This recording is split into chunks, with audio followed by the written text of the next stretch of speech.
umumaro, ukoresha iby'ubutware, ushyira ijambo ryawe mu kanwa ke, avuga ngo iri joro Mwuka Wera natutegura imitima yacu kugira ngo yakire ubuntu bwawe. Icyubahiro ni cyawe Mana, none n'iteka ryose mu izina rya Yesu, amen. Yesu nashimwe. Mwaramutse neza. Dushimiye Imana umunsi ibihe byose mfata mudasanzwe, ko ni umunsi w'umwami, umunsi wo guterana kwera. Twebwe abagiriwe ubuntu dufite gushima Imana. Hari benshi muri iki gihe barimo bifuza guterana nk'uko ntibabibone, ariko twe twagiriwe ubuntu. Yesu umwami nahimbazwe. Tongera gushimira Imana guteranira ngaha binyuze mu mushumba wanyu wadutumiye, nabwo turabishimira Imana kandi turamushimiye.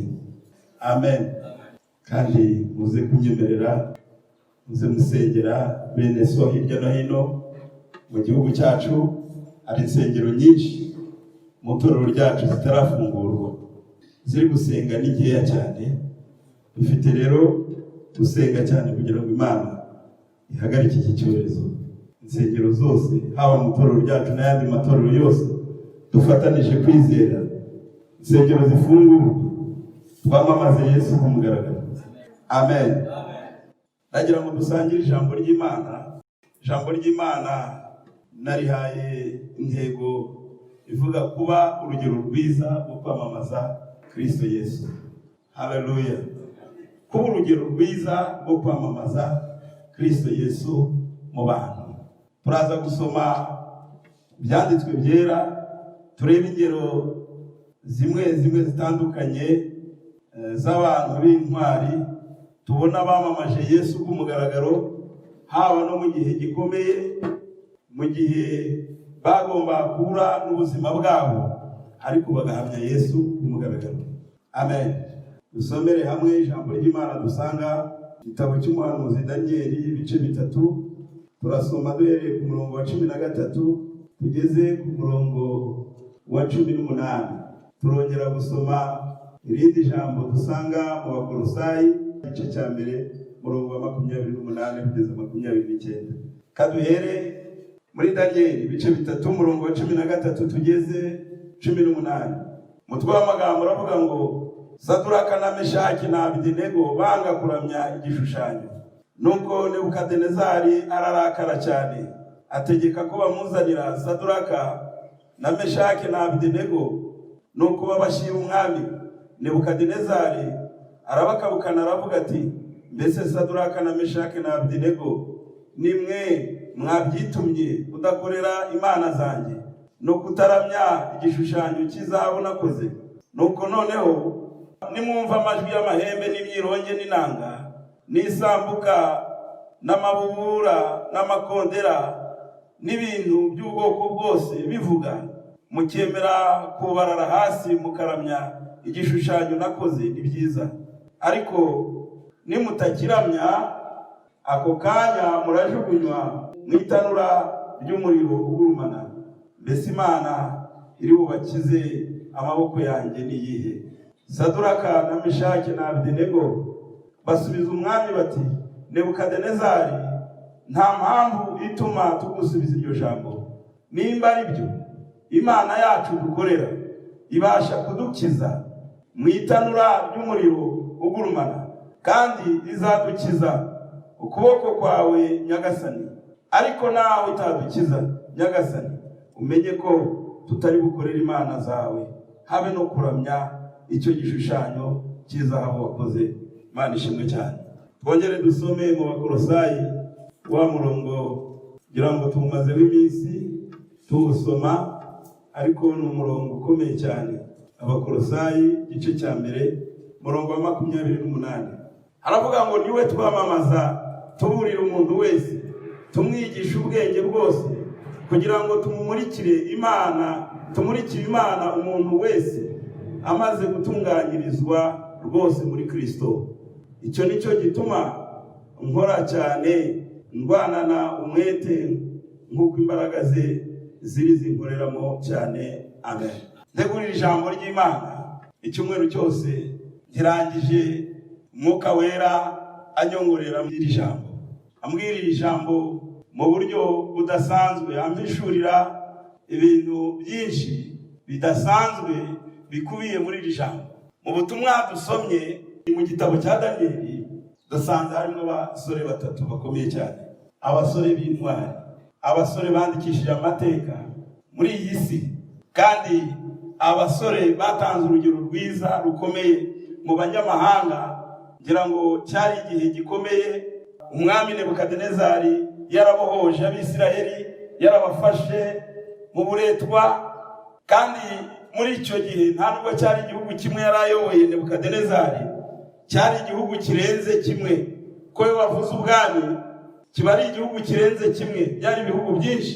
Yari umwami ukomeye cyane, yari umwami uvuga abantu bagatitira, yari umwami utegeka icyo avuze cyose kigakorwa ako kanya, yari umwami utavugirwamo, yari umwami ufite ubushobozi burenze.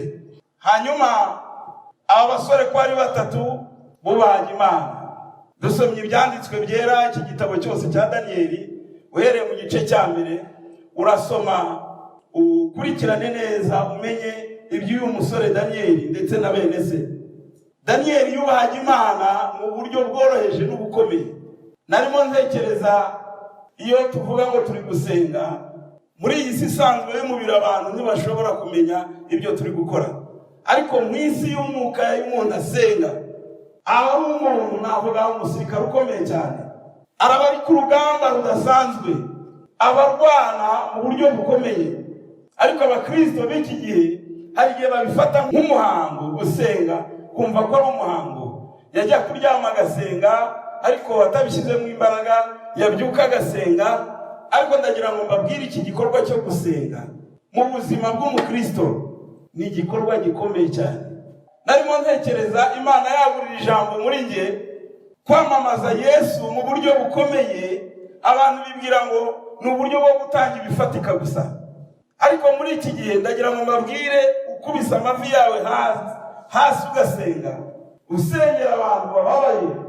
Tureba televiziyo, dusoma ibinyamakuru, hirya no hino hari abantu bababaye bakomeye, ushobora no kutagezaho igifatika, ariko iyo wicaye ukibwiriza ugasenga, ugahamagara Imana, Mana tabara, fasha aba bantu, gira icyo ubakorera, gira icyo ubaremera, urwana mu buryo bukomeye.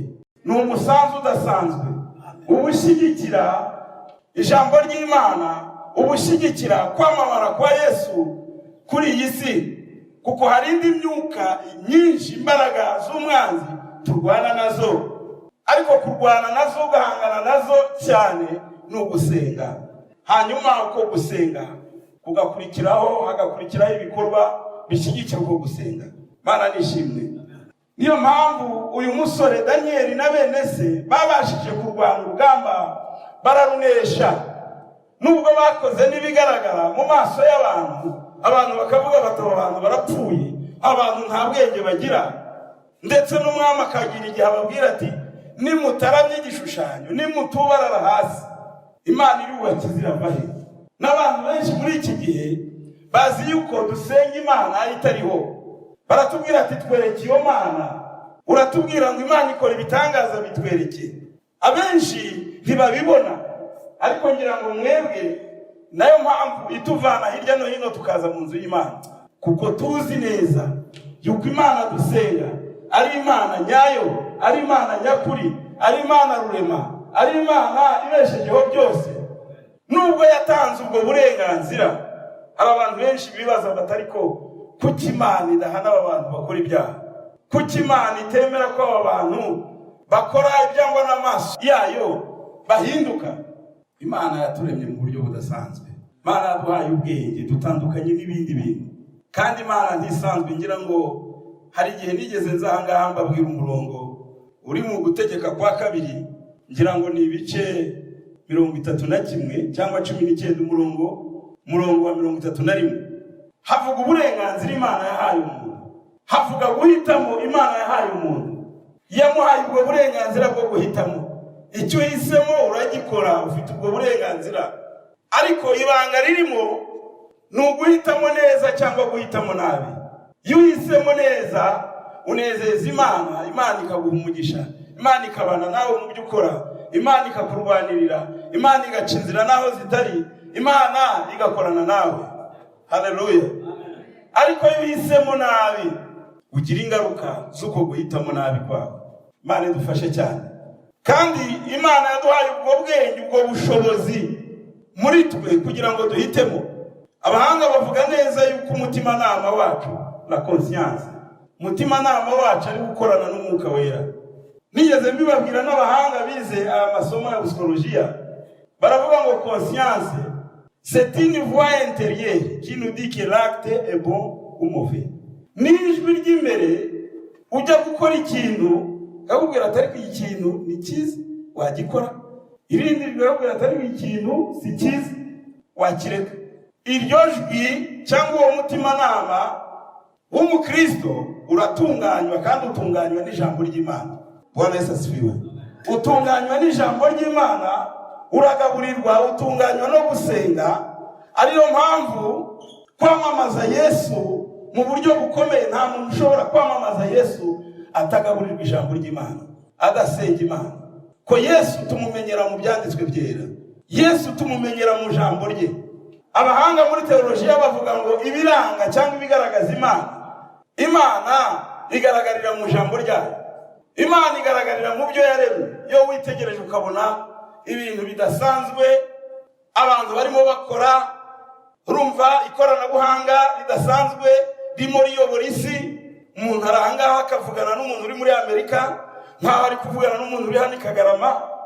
Iryo ni ikoranabuhanga, ariko abantu benshi badasenga bakibwira yuko ari ugukomera kw'abana b'abantu. Ntabwo ari byo. Ni Imana yatanze ubwo bwenge, ni Imana ishurira abantu bagakora ibirenze, bakaguruka nk'inyoni mu kirere, bagakora ibidasanzwe, bakavumbura. Ubwo ni ubwenge Imana yatanze. Ikibabaje nuko n'abafite ubwo bwenge Imana yahaye hari bamwe batabisobanukirwa, ahubwo bakiyemera, bakirata, bakumva ari bo ubwabo bakomeye. Haleluya. Danieli we uburyo yasengaga gatatu mu munsi yayishurirwaga neza uwo ari we. Nubwo yari umwe ari kumwe na bene se ari batatu muri icyo gihugu, yabonaga neza imbaraga z'Imana. Yabonaga ko mu by'ukuri ashyigikiwe n'umugabo ukomeye. Yabonaga ko ashobora guhindura ibintu kandi ari umwe. Bushize ndi hano twarimo tuganira n'ubundi mbabwira nti iyo umuntu asenga Imana ari inyangamugayo, azi neza nta mutima umucira urubanza, azi neza ko ahagaze mu jambo, nta bindi yishingikirijeho, ni ukuri n'ubwo intambara zaza ari magana ngahe, uri kumwe na Yesu uzanesha. Bwana Yesu asifiwe. Ubu musubije amaso inyuma uko mumeze uyu munsi, nyuma y'imyaka 20 siko mwari muri, nyuma y'imyaka 10 siko mwari muri, ariko ibi byose ni ukubera Yesu. Haleluya. Ni ukubera Yesu. Nayo mpamvu Bibiliya ivuga neza ngo hahiriwe abishingikiriza ku Mana, ngo ushingikiriza umutima we ku Mana ngo azagira amahoro masa. Haleluya. Abantu bashobora kwishingikiriza ku bukungu bafite, bakishingikiriza ku kumenyekana bafite, bakishingikiriza ku bantu bakomeye, bakishingikiriza ku abantu babashyigikiye, nyamara bikababera ubusa. Ariko uhiriwe nuhagaze mu jambo, nuyoborwa n'ijambo ry'Imana. Amen. Kwamamaza Yesu ni ugukunda ijambo, kandi iryo jambo rikagutunga, iryo jambo rikakubera ubuzima, iryo jambo rikakuyobora. Kuko nutungwa n'ijambo uzayoborwa neza, uzayobora urugo rwawe neza, uzayobora mu mirimo yawe, uzakora neza, uzabana n'abandi neza. Yesu nashimwe cyane kubera iryo jambo. Kandi ababwiye gusenga, intwaro yo gusenga uburyo ikomeye. Iyo usenga rwose ushobora kuba uri gusengera ahangaha i Kanombe, imbaraga z'amasengesho, uburyo usenze uhamanyije n'Imana, uhamanyije n'Umwuka Wera, umutimanama wawe uri ku Mana, wasengera abari muri Australia, wasengera abari hirya no hino, bigakoreka. Yesu nashimwe cyane. Haleluya. Aho niho dutandukaniye n'abadasenga, aho niho dutandukaniye n'abapagani, ntabwo babona ibyo tubona, babona ibya hafi, ariko iyo uri mu isi y'umwuka ubona ibiri kure na hafi. Yesu nashimwe cyane.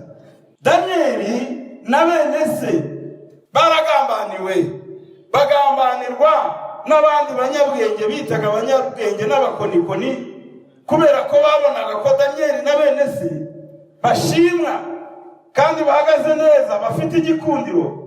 Mureke mbabwire bene data, iyo uri kumwe n'Imana, uhamanyije n'umwuka w'Imana, ugendana n'Imana, utunzwe n'ijambo ry'Imana, ugira igikundiro uko waba usa kose. Yesu nashimwe cyane.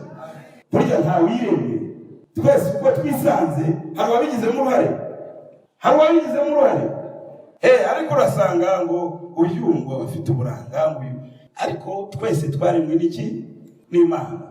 Kandi ijambo ry'Imana uburyo rinezeza ngo twaremwe mu shusho y'Imana.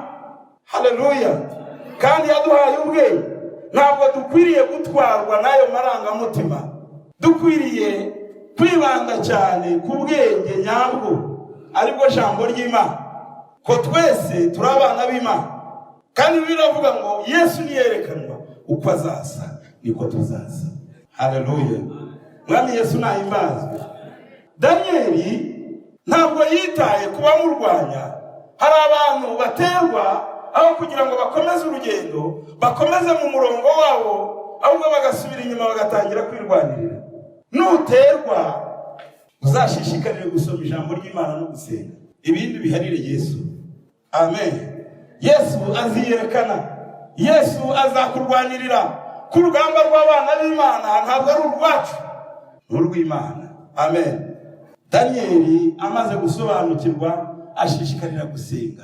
Itegeko ry'umwami rihagarika gusenga iyindi mana usibye ikigirwamana, cyane cyane Nebukadinezari. Daniyeli ahubwo we umwete urushaho kwiyongera. Hanyuma baramugambanira bati rwose Daniyeli bajya kumurega ati yanze kuramya ikigirwamana cyawe. Hanyuma Nebukadinezari aramuhamagara aramubwira ati niwumva niba ari inzogera, niba ari amakondera, niba ari inanga, ibyo byuma byose bakubitaga, hanyuma abandi bakubarara, hanyuma bakaramya igishushanyo, bati nutabikora ube witeguye gupfa. Kandi ntabwo uri bupfa urupfu rusanzwe, turakujugunya na bene so mwitanura ry'umuriro, urashya urakongoka, nta yindi mana iri bugutabare. Yumvaga ko ari we wicagakiza, ariko hari Imana yo mu ijuru. Haleluya. Nubwo hari ibyaduhagurukira, nubwo hari ibyaturwanya mu buryo ubu cyangwa ubundi, iyo wiringiye umwami Yesu, Imana izi gucisha mu myanya y'intoki ikakurwanirira. Abantu bakavuga batari ko byagenze bite, kuko Imana ni Imana rwose, kandi ikora ibitangaza y'abayizeye, y'abayiringiye. Amen. Daniyeli yavuze amagambo akomeye cyane, avuga ati mwami, nta kintu twagusubiza kuri iryo jambo uvuze. N'Imana yo mu ijuru twiringiye, nubwo itanadutabara, twiteguye rwose ibyaba byose ku buzima bwacu, ariko turakubwira kandi tumaramaje yuko tudashobora kugira ute kuramya ikigirwamana cyawe, ariko ko guhamya tujya tukugira. Amen. Ndagira ngo kibe n'ikibazo dushobora gutanga. Ijambo ry'Imana ntabwo ari teori, ntabwo ari ibigambo. Ijambo ry'Imana ni ubuzima. Iyo mpamvu tuza kugira ngo twumve ijambo ry'Imana, ndetse riduchallenge no mu buzima, tutahe twibaza. Nubwo nsenga ndi umukristo, ndi umuririmbyi, ndakunda kubyina, ariko ngiye ahantu batari bamenyera ndifata cyane. Ariko pe nkunda abaririmbyi baramya, iyo bazamuka babyina igisirimba numva nanjye naguruka, ntitaye ku myaka yanjye aho igeze. Yesu ashimwe cyane. Kubera ko iyo umuntu aramya by'ukuri bimurimo, mu by'ukuri aridesharija. Kandi kuramya, kubyinira Imana wirekuye rwose, waje witeguye, urwana n'ibyaha, ugerageza kubihunga, utahana imbaraga zidasanzwe. Haleluya. Ni ukwibohora mu buryo bukomeye. Yesu nashimwe cyane. Ariko ndagira ngo twibaze uku guhamya kwa Daniyeli na bene se. Tujya duhura n'ibintu bitugerageza, ariko ukabona abantu bacitse intege, ari kwirukanga, ari kwiyumunda gushaka wiki, arimo agenda ashaka amaboko mu bantu, harimo ngo agenda yishakira abamurwanirira. Yewe birambabaza cyane ko mbibonye ndavuga ariko burya turatura tukavuga ngo tugeze ku rugero ariko tukiri hasi.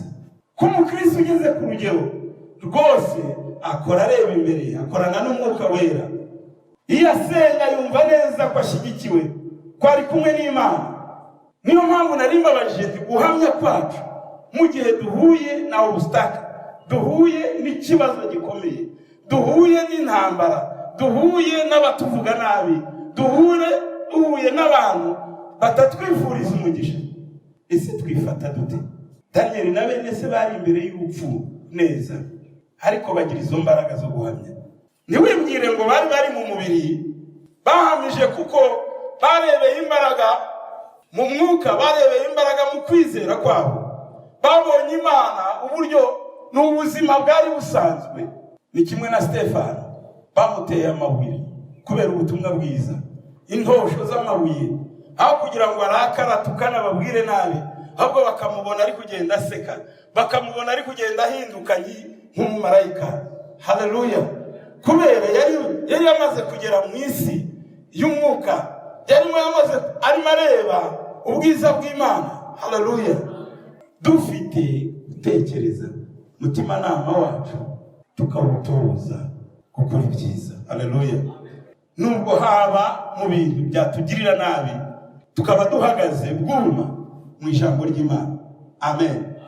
Barahamya bati nubwo Imana yo mu ijuru itadutabara ngo idukize amaboko yawe, ntabwo twiteguye no gupfa, ntabwo dushobora kukuramya, kandi Imana yarahabaye. Haleluya! Yarigaragaje. Icyantangaje, kubera imbaraga zabo zo guhamya, kubera ubukristo bwabo bufite fondasiyo ku Mana, kuri Kristo, bamamaje Imana muri icyo gihe. Yari isi iyobowe ngira ngo n'amadayimoni, iyobowe n'ibigirwamana, ariko ku bwa Daniyeli na bene se bahinduye amateka muri icyo gihugu. Umwami yahise ashyiraho itegeko, avuga ati umuntu wese utazubaha Imana ya Daniyeli na bene se azatemagurwe. Haleluya! Ariko uzi kuvuga ubutumwa nk'ubwo ugahindura abakomeye n'aboroheje kubera guhamya kwawe, kubera uburyo witwaye. Abo n'abagerageza kugera ikirenge mu cyabo nibo biteguye kugaruka kwa Yesu. Ntimwibwire ngo ijuru rizapfa kujyamo ibigwari. Ijuru ni ry'intwari mu kwizera. Ijuru ni ry'abantu bahindutse bamaramaje. Ijuru ni ry'abantu bamamaza Yesu batitaye ku byababaho. Ijuru ni ry'abantu bababara abandi, ni ry'abantu bashyigikira abandi, ni ry'abantu babayeho mu rukundo. Ijuru ni ry'abantu bose bakorera Imana. Haleluya! Muve mu bitafite umumaro, musome ijambo ry'Imana, musenge, muvuga muti dusenga Imana yaturemye. Imana yabanye na Daniyeli, iri kumwe nanjye. Haleluya! Ndabona abantu bagiye bamamaza Imana, bamamaza Yesu mu gihe cyabo mu buryo bufatika. Abantu bakakugirira nabi muri bukimuru ya Yosefu muyitangira ibice 39. Ariko Yosefu yabaye intwari, urugero rwiza. Bene se bamugirira nabi, bifuza kumwica, baramugurisha mu banyamahanga, anyura mu bihe bikomeye, anyura mu ntambara, ariko kuko yasengaga kandi yari afite isezerano ry'Imana. Twari abantu bakerensa isezerano ry'Imana bahawe. Naha muri twe birashoboka abantu bagahabwa amasezerano ariko ntibayiteho. Isezerano ry'Imana riragaburirwa. Uko mwamuje guterana kwera, muba mugaburira amasezerano yanyu, umwuka w'Imana arabibutsa, abavivura, kavuga ati abana banjye bari gutera intambwe. Rya sezerano ryari mu myaka 20, ryigijwe hafi mu myaka 5 cyangwa imyaka 2. Ariko ngo hari babajya bava mu masezerano nta mpamvu, kandi iby'Imana birya barangije. Abarambi bagize bati hatashye, hano bakavuga bati ariko kanaka kose ari kumvana mu gakiza, yewe nsenganye nawe mbona mu by'ukuri ndishimye. Gusa ukujyahe uhagaze hehe? Uri kumwe nanjye, watsinzwe. Abari muri Yesu ntabwo ari ukuvuga ngo ngeneye uko ngira abafana, ngeneye uko ngira abanshyigikiye. Daniel na bene se bari bashyigikiwe nande, bari mu gihugu cy'amahanga, abo bakorana kandi bo bakorera byiza, ibyabananiye bakabikora, akaba aribo bashimwa, barahindukira bati tumurwanye haveho. Aho kumurwanya bibwira ngo baramurwanyije, ahubwo bamushyira hejuru. Yesu nashimwe cyane. Niba nta mpamvu ufite mu kibazo, ukabumva nta mutima nama ufite, nako umutima nama ugucira urubanza ku cyaha bakuvugaho, uzashishikarire gusenga, wibere mu masengesho, usome ijambo ry'Imana. Abo bakurwanya ahubwo bari kugusunikira ku ntsinzi y'Imana. Haleluya. Reka dusubire kuri rya jambo, ndatinze kugira ngo mu by'ukuri tumenye neza icyo Imana idushakaho. Haleluya. Abakolosayi igice cya mbere y'umurongo wa 28, niwe twamamaza tuburira umuntu wese, tumwigisha ubwenge bwose kugira ngo tumurikire Imana umuntu wese amaze gutunganirizwa rwose muri Kristo Yesu. Amen. Niwe twamamaza ninde? Ni Yesu Kristo. Wakwamamaza umuntu utazi? Wakwamamaza umuntu utarakugiriye neza? Niyo mpamvu nabanje kubabwira ko tugomba kuvoma ubwenge n'iyerekwa n'ishurirwa mu jambo ry'Imana no gusenga. Yesu tukamumenya. Yesu niwe utubeshejeho. Yesu niwe uturwanirira. Yesu niwe udukiza. Yesu abana natwe mu ngendo. Yesu abana natwe mu bikorwa byacu byose. Uwo niwe tugomba kwamamaza. Uwo waduhinduye twari abanyabyaha, twari abo gupfa, akaduhindura abana b'Imana, akaduhindura abera, tukaba dufite ibyiringiro n'isezerano ngo niyo twava muri uyu mubiri tuzimuka dufite ikamba ry'ubugingo, tuzimana na Kristo. Haleluya. Uwo rero niwe twamamaza. Uwo niwe tugomba kwamamaza kuko niwe byose. Pawulo aravuga ngo si uriho, ahubwo ni Kristo uri muri njye.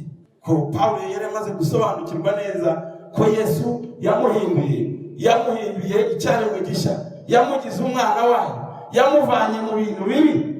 Yari umwicanyi, Sawuli muramuzi, yari umuntu wa kamere wishyiraga hejuru kuko yishingikiriza no ku mashuri yize mu gihe cya Pawulo. Pawulo ngo yari intiti, yari yarize, ari umuhanga cyane, azi amategeko, ari umuntu wo kubahwa mu Bayuda, mu Bafarisayo, yari umuntu ukomeye.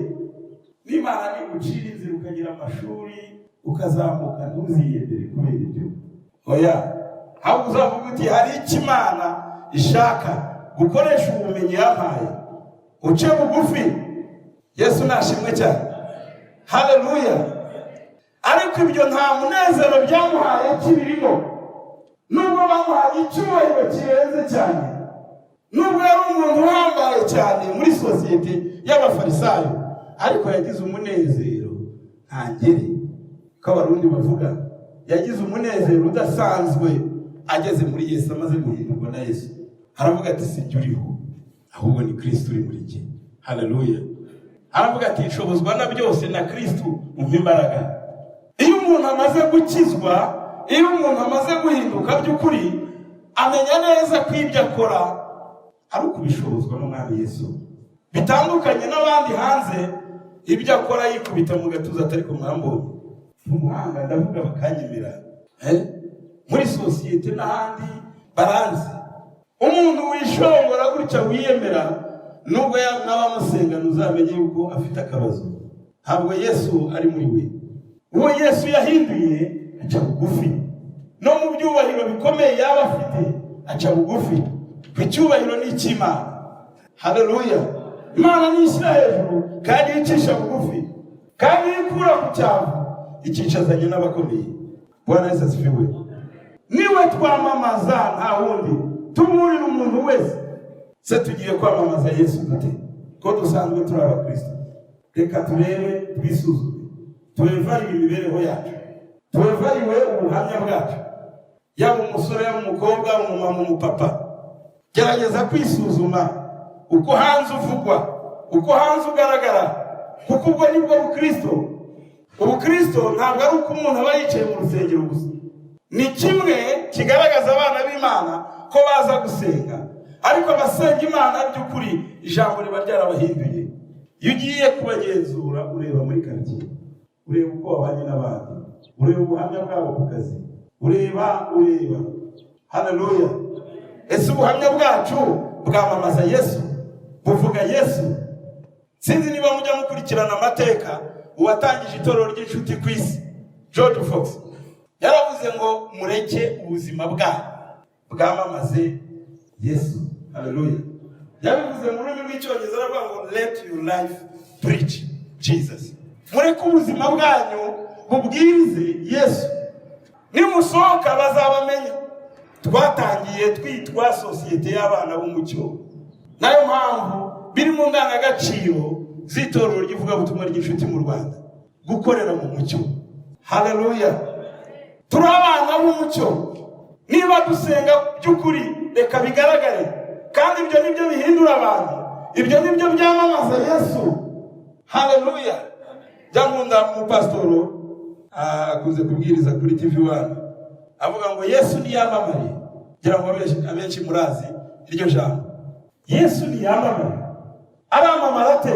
Nitwe tumwamamaza. Haleluya. Tuvuga kugira neza kw'Imana twabonye, tuvuga gukora kw'Imana twabonye, tuvuga uburyo twahindutse. Bana nishimwe cyane. Hari igihe nicarana n'abana nkababwira ati ariko Yesu muramuzi? Bakajya rero muri Bibiliya bakabivuga, ariko tugaruke tuganire mu buzima bwacu.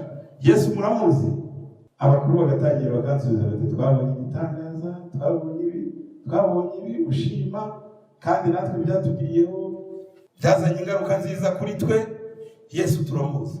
Uko niko umukristo yagombye kugira ute? Guhamya Yesu. Kuko urahamya, uramamaza uwo wabonye, uwo wahuye nawe, uwo ukorana nawe, uwo ugendana nawe. Usenga uvuga uti Mana mfite intege nke, ndiga ariko birakomeye mu bwenge, ariko nawe ugashyiramo intege, ukiga ukabona biraje. Umuprofeseri wakubonaga nawe ukamusengera uti Mana ntigikundiro n'ikiganza cyiza kuri uriya muntu, kumbona nkurikirana. Yesu arashoboye yamuhindura, ntacyo adashoboye. Ngiye aha ndi kubona binkomereye. Mwami Yesu mfasha. Uko gusenga no gukingura amarembo. Mana duhana umugisha mu izina rya Yesu. Mana turagushimiye kuko uri umwami, turagushimiye kuko waduhamagaye, kuko waduhinduye, ukaduha agakiza k'ubuntu, ukatugira abana bawe. Izina ryawe ryera nirihimbazwe. Mana dusengera iteraniro kugira ngo uri umugisha, kandi ijambo ryawe rikomeze gukora mu mitima yacu, rikomeze mwami Imana yacu kwaguka, riduhindure rwose, ritume twera imbuto. Yesu wamamare muri twe mu miryango, ndetse n'aho tubana, n'aho dukora, n'aho tugenda. Mwami tuvuge ibitangaza n'imirimo no gukomera kwawe. Icyubahiro n'ubutware n'ibi byawe turagushimiye mu izina rya Yesu. Amen.